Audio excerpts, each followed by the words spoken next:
Level 1, the graduate recruit. You sit in a beige office inside a provincial state security compound and sign paperwork under a camera you pretend not to notice. Fluorescent lights. No windows. A man across from you does not introduce himself. He slides a folder forward and watches your hands. You hand over your phone, your laptop, your passport. You watch them disappear into a gray lockbox that clicks shut without ceremony. You fill out family history forms going back 3 generations, writing names you haven't thought about in years. You copy contacts from your university network into a matrix that maps who knows what, who works where, who might be useful later. You sit through a 6-hour loyalty interview without asking to use the restroom. You memorize 2 cover identities and repeat them back until your voice sounds like someone else's. They call it compartmentation, they call it discipline. You learn the word legend before you understand what it costs. Your section chief can end your career with 1 bad note in a file you will never see. Internal discipline officers can freeze your clearance before you finish lunch. You control nobody, not yet. You exist inside the system, not above it. Your salary is $180,000 a year, ordinary on paper, replaceable. But the service has already spent $1.2 million building you, vetting, training, secure access, psychological profiling. You are an investment now. Investments are protected, until they are not. If you speak casually to a friend about your assignment, you are flagged immediately. That means interviews in rooms like this one. That means device review, message logs, call histories reconstructed line by line. That means a quiet transfer to an archive desk if you are lucky. If you are not, it ends here. No appeal. No explanation, just absence. Your parents think you joined a trade office. Your girlfriend tells people you work in government. You let them, you reinforce it. You build the cover into your real life until the line disappears. You start editing your own memories. You stop correcting people when they get your story wrong. The first thing you lose in intelligence is not your freedom, it's your honest biography. You learn fast, paperwork is tradecraft, silence is survival, you sign the last page. The man across from you finally nods once. Level 2, the spotting officer.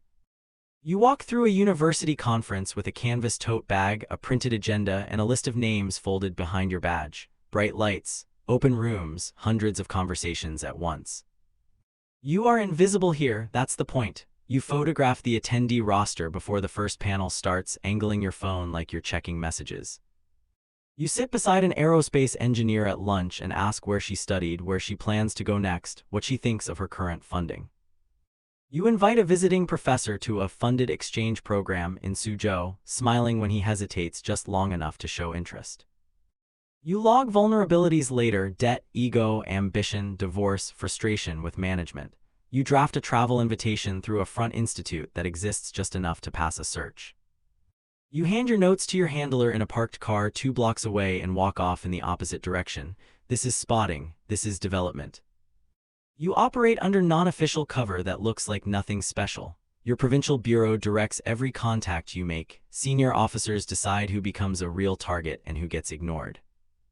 You can suggest, you can recommend, you cannot decide, not yet. 1 trip costs $85,000. Flights, hotels, access, paperwork. A single academic visit package runs yen 42,000. Travel, stipend, hospitality, carefully structured attention. Small numbers compared to what a good source might bring back. That calculation is not yours to make. If you push too hard, the target reports you. That means counterintelligence interest. That means your access is burned before it ever matures. That means your name enters a system you will never see but will feel every time a visa gets delayed or a meeting gets canceled without explanation. You do not get a second mistake. You stop hearing conversations like normal people do. Every laugh becomes data. Every hesitation becomes leverage. Every friendship becomes targeting. After a year, you are no longer sure if you are reading people or hollowing yourself out to make room for the job. You are not looking for secrets yet. You are looking for the shape of a weakness. You prove you can find openings in ordinary rooms. You prove you can see what others miss. That's how you move forward. Level 3, the case officer. You sit in a hotel lobby in Kuala Lumpur, stirring coffee you never drink, waiting for a man who should not be meeting you. Air conditioning hums, cameras everywhere. You do not look at them. You run a third country meeting under business cover, your badge printed that morning under a company that exists only on paper. You slide a conference envelope across the table, thick with travel cash and instructions that are never written down. You task the asset carefully, lab notes, procurement plans, internal org charts that reveal more than any single document. You send encrypted summaries through a cutout account that disappears after every transmission. You test him first with low-value material, watching for hesitation, watching for fear. He is your asset, you are his handler, but you do not own him, your division chief does, headquarters does, you are the middle layer, the fragile link between trust and betrayal. If you are operating without diplomatic cover, you have no safety net, no embassy, no extraction promise that anyone will admit to later. Your source package costs $24,000 a month. Travel, gifts, pressure, silence, small numbers compared to what he can deliver. His access ties into an industrial program valued at $3.8 billion in long-term gain.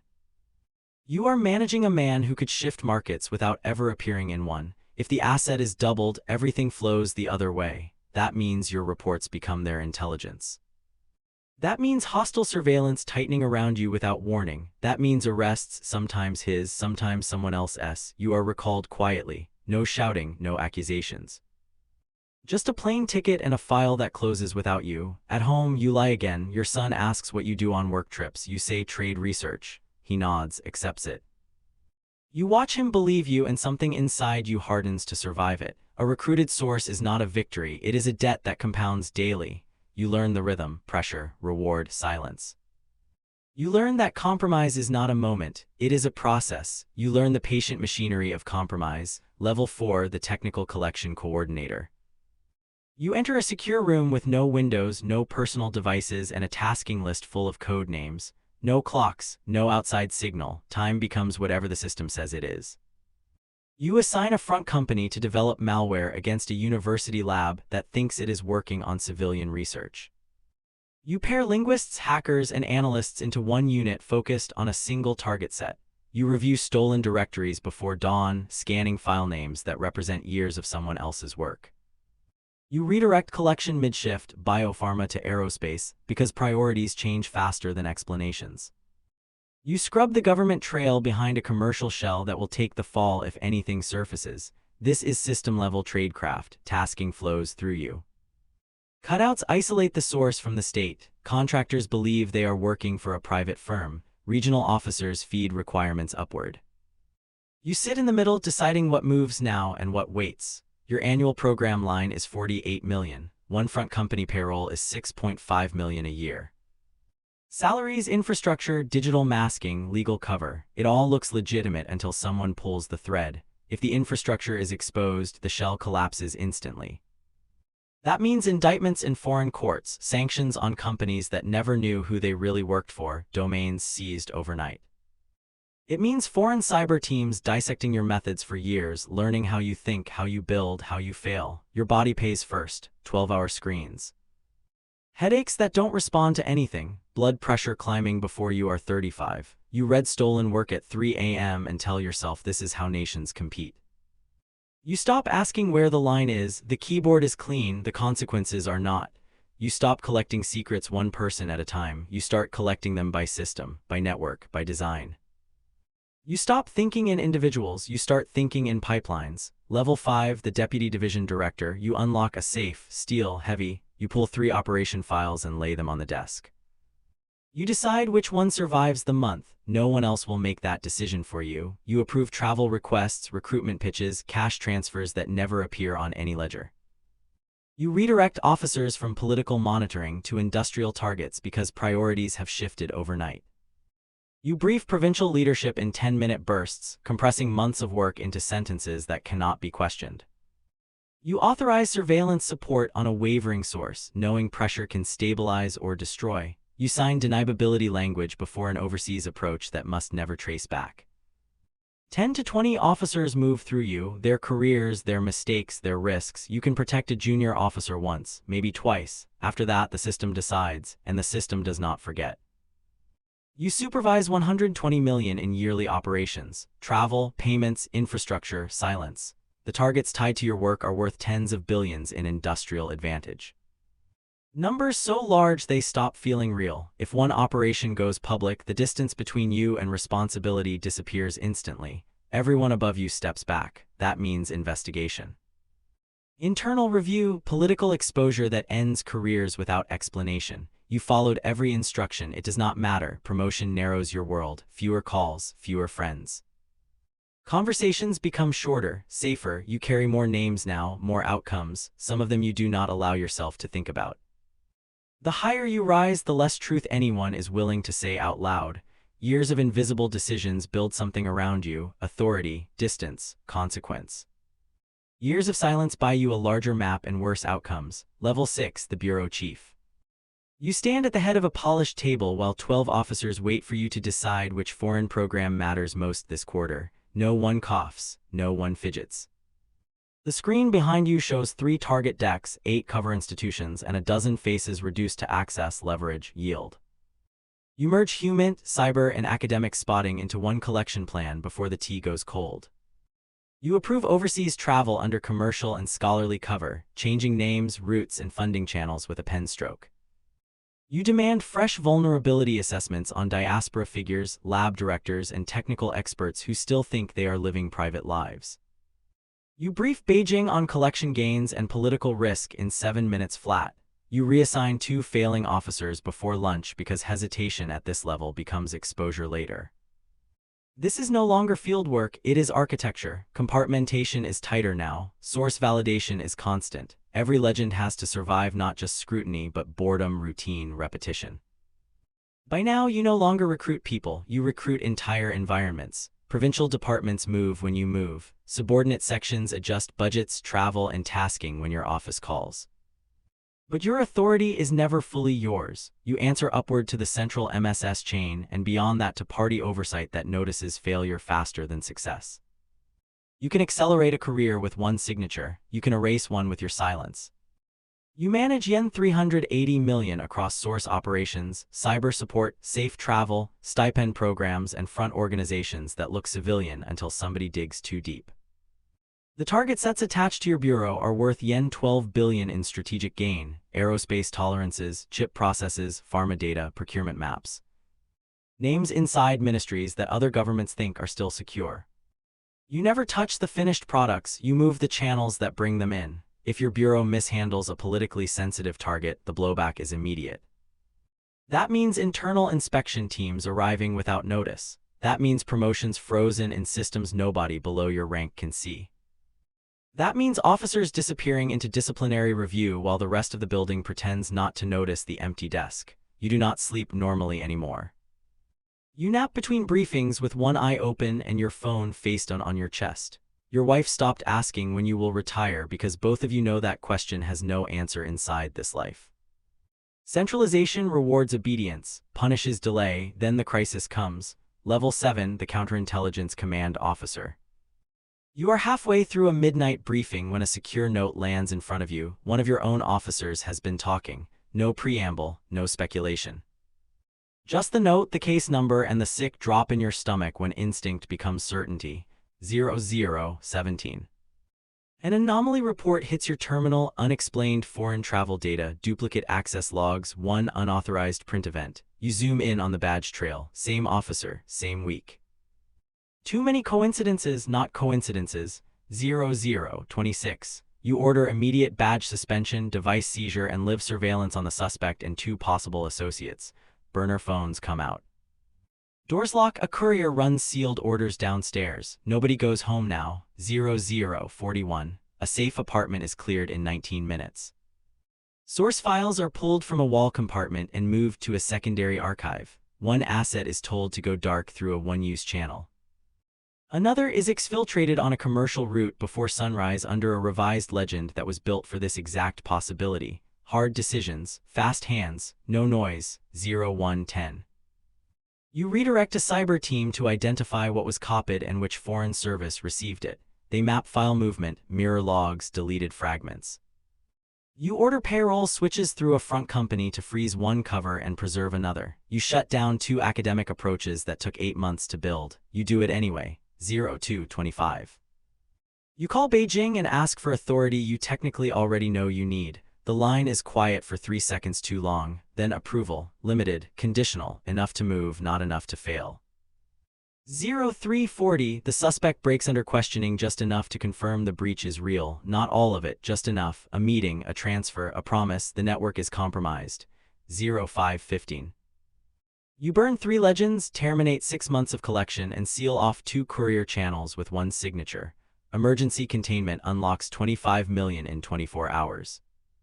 Losing the compromised network destroys 90 million in sunk cost before dawn even finishes breaking. If you hesitate, foreign services roll the network. That means arrests, interrogations. Surveillance footage on evening broadcasts. Diplomatic expulsions. Nobody will connect back to this room. Years of patient work turning to ash before breakfast. In a crisis, everyone below you waits for your order. Everyone above you waits to see whether you survive the outcome. This is where the moral bill arrives.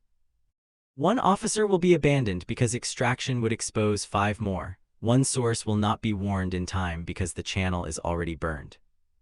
You will remember both faces for the rest of your life. In intelligence, the disaster is rarely the betrayal. It is the 15 minutes after you realize it. You contain the breach, barely. Containment is not victory. It is the price of staying in the building 1 more year. That earns you the capital. Level 8, the operations director.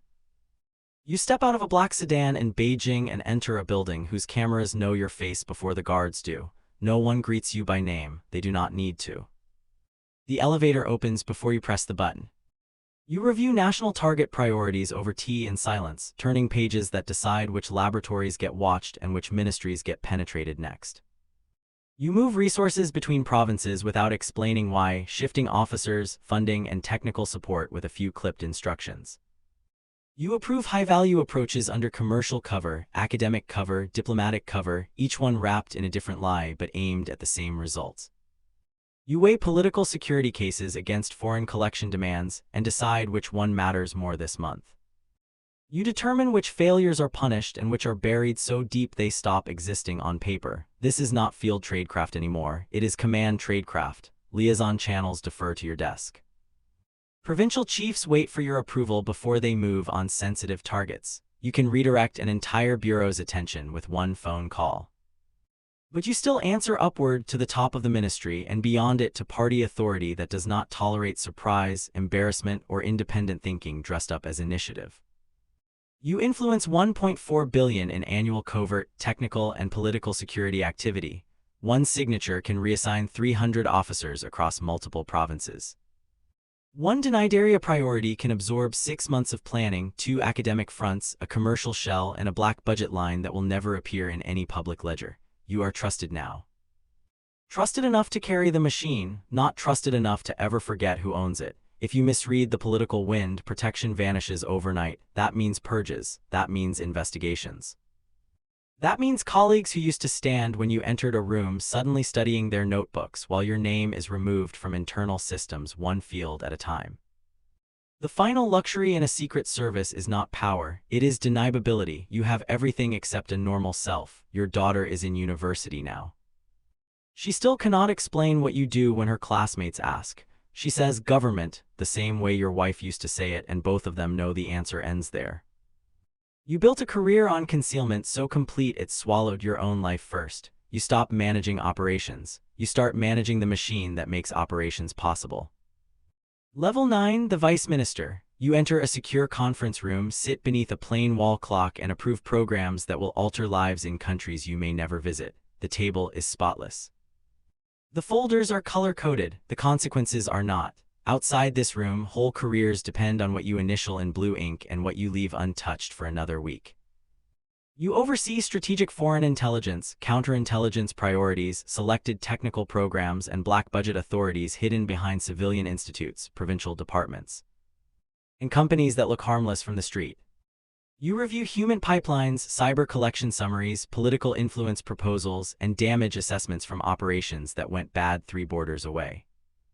You authorize 1 expansion, suspend another, and kill a third because exposure is more expensive than success. You do not chase secrets anymore. Secrets come upstairs to be weighed. 31 years. Approximately 140 major programs, 90 assets developed, 17 fully recruited, 6 imprisoned abroad, 3 disappeared, 1 divorce, 1 estranged son. 1 parent buried while you were on travel under a legend too important to interrupt. Hypertension, ulcers, hearing loss, medicated sleep. Hands that shake only when the room is finally quiet enough for you to notice. Permanent suspicion becomes your resting state. compartmented grief becomes your emotional vocabulary. You have spent so long separating one truth from another that even your remorse arrives in classified fragments. Some nights you wake at 3:12 a.m. and see faces in sequence: the officer you left behind, the source you could not warn, the child at the dinner table asking when you would be home. None of them know the full story. Neither do you anymore, and then for a moment you remember the beginning: the beige provincial office, the intake camera, the fluorescent lights, the stack of forms. Your phone, your laptop, your passport sliding across a desk into a gray lockbox. You thought you were entering the state. You were entering the appetite of an institution that survives by making people smaller than the roles they fill. This career ends one of three ways. You retire into a guarded compound and then a quiet apartment where the neighbors assume you were some kind of administrator. Or a political shift hits at the wrong hour and you disappear into investigation, stripped from public life by the same machinery you served. Or you die in office, honored in secret, unnamed in public, your work sealed behind walls that will outlive everyone who remembers you. You sign the form. Now you are the institution that made you sign it. Somewhere, a talented graduate is sitting in a provincial office, handing over a phone, filling out family history, and believing they are joining the state. They are doing something smaller and worse. They are surrendering the ordinary life they still think they have. The machine does not need them to understand that. It only needs them to keep writing, keep nodding, keep signing, until the camera on the wall has watched the last honest version of them disappear.